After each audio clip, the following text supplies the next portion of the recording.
गांव में 3 पक्के दोस्त रहते थे, राय स्टार, अज्जू और ज्ञान। तीनों अलग अलग काम करते थे। राय स्टार गांव के पास सड़क किनारे लोगों के जूते साफ करता था, अज्जू मोमोज की ठेली लगाता और ज्ञान भाई जंगल से चोरी छिपे कीमती लकड़ियां काटते थे, जिनकी कीमत करोड़ों में होती। गांव के पास एक घना जंगल था जिसमें एक पुराना बरगद का पेड़ था। कहा जाता था कि उस पेड़ में सूखा लकड़ा की आत्मा रहती है। बरसों पहले एक खतरनाक डाकू पुष्पा राज जंगल में लकड़ी चोरी करने आया था। सूखा लकड़ा, जो उस समय जंगल का रक्षक था, उसे देख लेता है। डर के मारे कि कहीं वो किसी को बता न दे, पुष्पा राज उसे बेरहमी से मार देता है। तभी से सूखा लकड़ा की आत्मा उस बरगद में बस गई। गांव में मान्यता थी कि जो भी उस जंगल से लकड़ी चुराने जाता है उसकी रहस्यमयी मौत हो जाती है। राय स्टार और अज्जू ने कई बार ज्ञान भाई को चेताया, लेकिन वे नहीं माने और एक रात अकेले जंगल में घुस गए। उन्होंने चंदन की लकड़ियां इकट्ठा की और जैसे ही वे बरगद के पेड़ को काटने लगे, सूखा लकड़ा की आत्मा प्रकट हुई और ज्ञान भाई की उसी समय जान ले ली।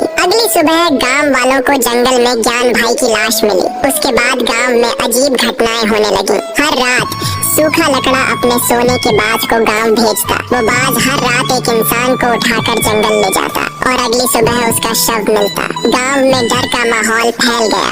अब यह सब रोकना जरूरी हो गया था। राय स्टार ने हिम्मत दिखाई और सीधा जंगल की ओर निकल गया। बरगद के पेड़ के पास पहुंचकर उसने जोर से पुकारा, सूखा लकड़ा, तुम गांव वालों को क्यों डरा रहे हो? तभी सूखा लकड़ा प्रकट हुआ। उसकी आंखों में आंसू थे। उसने कहा, मैं कभी इस जंगल का राजा था। सारी लकड़ी, जानवर, पेड़ सब मेरी जिम्मेदारी थी, लेकिन पुष्पा राज नाम का दरिंदा आया और मुझे मारकर चला गया। मैं बदला लेने के लिए भटक रहा हूँ। राय स्टार ने कहा, मैं तुम्हारे साथ हूँ। अब मिलकर उस दरिंदे को सबक सिखाएंगे। इधर पुष्पा राज अब सोनपुर में रहता था। उसने कई टन चंदन की लकड़ियाँ जमा की थी और मासूम लोगों को मारकर उनका धन लूट लेता था। राय स्टार और सूखा लकड़ा ने मिलकर एक योजना बनाई। एक रात पुष्पा राज फिर से उसी जंगल में लकड़ी काटने आया। तभी जंगल में भयानक गूंज उठी। सूखा लकड़ा और राय स्टार बरगद से प्रकट हुए। पुष्पा राज भागने की कोशिश करता है, लेकिन तब तक बहुत देर हो चुकी होती है। सूखा लकड़ा अपनी ताकत से उसकी गाड़ी समेत पुष्पा राज को उड़ा देता है। उसका बदला पूरा होता है। सूखा लकड़ा ने अपना वादा निभाया। उसने ज्ञान भाई को फिर से जीवित कर दिया और खुद शांति से बरगद के अंदर समा गया। गांव में फिर कभी कोई रहस्यमयी घटना नहीं हुई।